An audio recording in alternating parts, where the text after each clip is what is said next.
Carbon nanotubes. Carbon is going to be the new material to replace steel. It has a density, but it doesn't have the weight. It's more flexible, and they're taking greenhouse gases and pulling the carbon out and making carbon nanotubes. Right now, it's an expensive process, but as we're getting the greenhouse gas reduction, it's kind of like digital watches.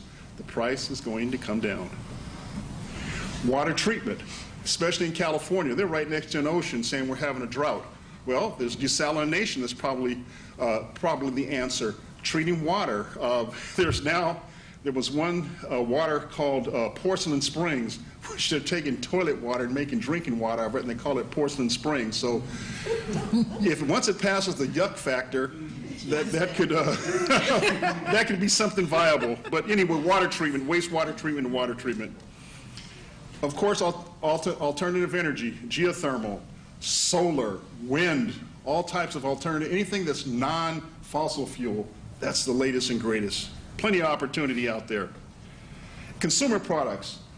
You've got green consumer products. The most toxic thing in America is consumer products. The most toxic consumer products are women's consumer products. The most toxic women's consumer products are ones marketed to African American women. To me, I used to watch my sister put stuff in her hair, and the instructor said, put gloves on and put it on your head. Wow. You know, if it, that must be time for me to go. It is. Anyway, there's an opportunity in green consumer products, hair care products, and also custodial products because of asthma and different respiratory things. There's a big market for that. You could be a green janitor, and hospitals will love you. Daycare centers will love you. And then this is green manufacturing. This is what the environmental footprint is going to look like. These are all the things that make up a molecule of a widget, and each one has to be reduced to fit to this green economy. So if you're a materials person, this environmental footprint is going to look pretty familiar to you.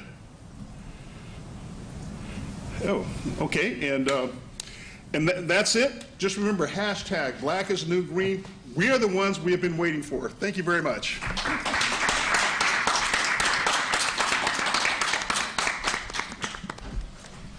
Thank you, Leonard. And don't forget to listen to his radio program. If you don't live in the area, he is streaming at www.wera.fm. We're streaming in your ear. Be sure and listen to him. He's got some great information to share with you. Thank you very much. But we're going to keep on that same light, and we're going to continue to talk about the environment a little bit, but from a different aspect.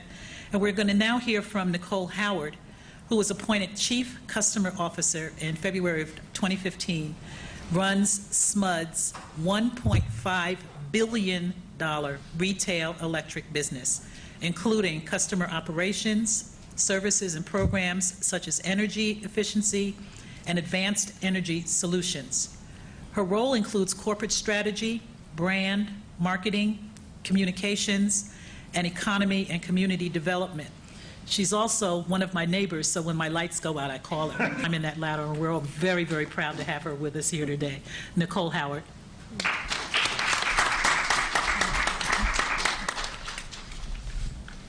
So I will try to be as engaging as our enviro bro over here.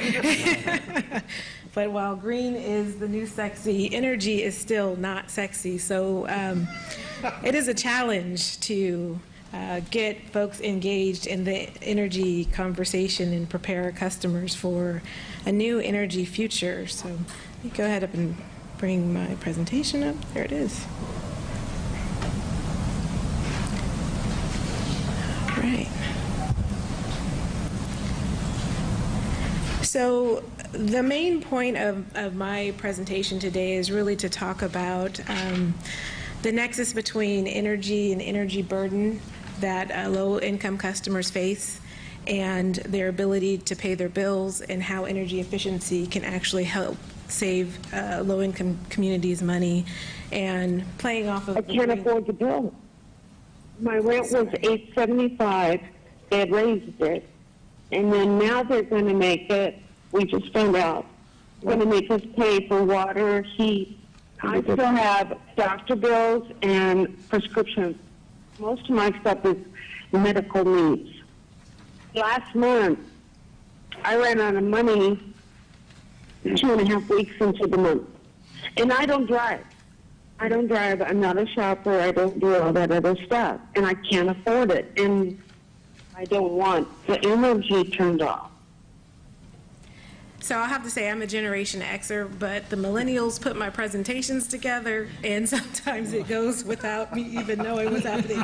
So that was an example of that. But really, I wanted to have a call, an actual customer call as a part of this presentation.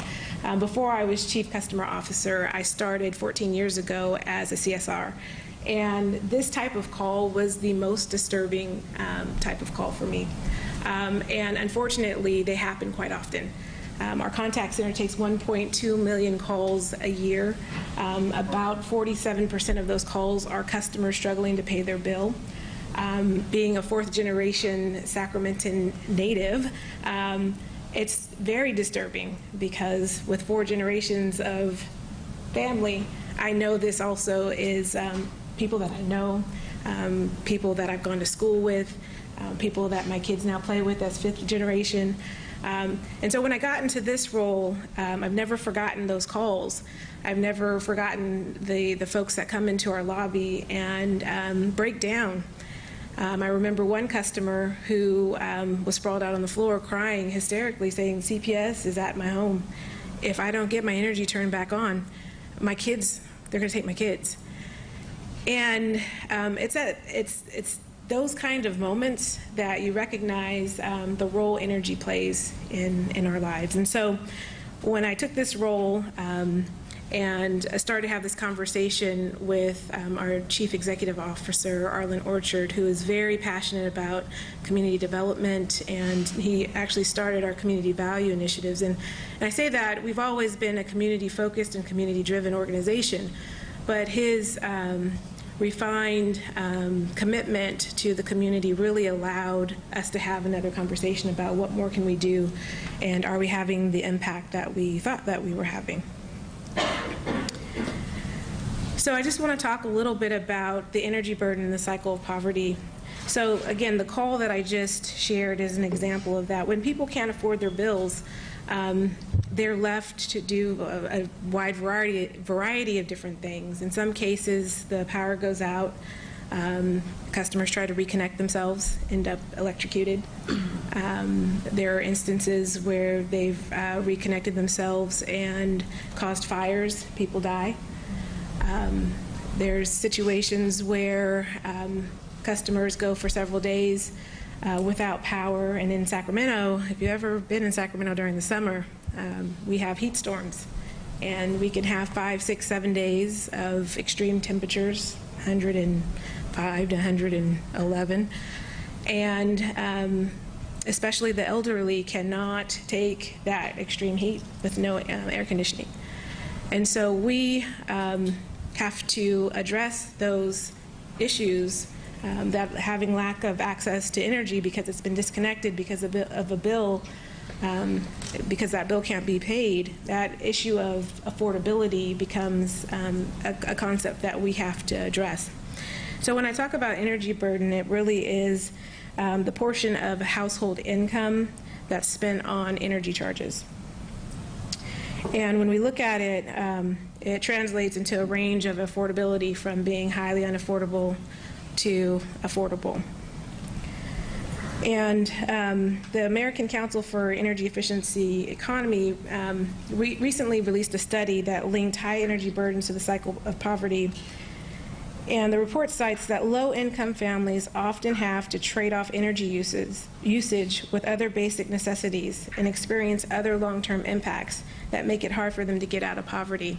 So just like the woman in the call mentioned, they're trading off medical prescriptions, using that money to do other things that, you know, in some case we use our discretionary income to do those things. And so it really is a critical issue that we need to address in terms of how to make energy affordable, especially in the low-income community. So just as a point of reference, this conversation has been going on nationally. As of late, I would say earlier this year, there have been many reports released around the connections between poverty and unaffordable energy bills. Just this week, the California Energy Commission held a workshop discussing this topic as a part of SB 350. I believe a study is underway to address the barriers of low-income customers in terms of investing in energy efficiency, which actually helps control your bill. The good news is that SMUD has been doing a lot over many years around making energy bills more affordable. We've invested in low-income weatherization. We've done energy efficiency retrofits in low-income communities, but not to the extent that we can really make an impact when the population of that segment of customers is about 100,000 out of a population of 535,000 residential customers. So being able to invest $2 to $3 million a year maybe gets us to about 1,200, 1,500 homes. So it would take us quite some time to really make an impact for those customers.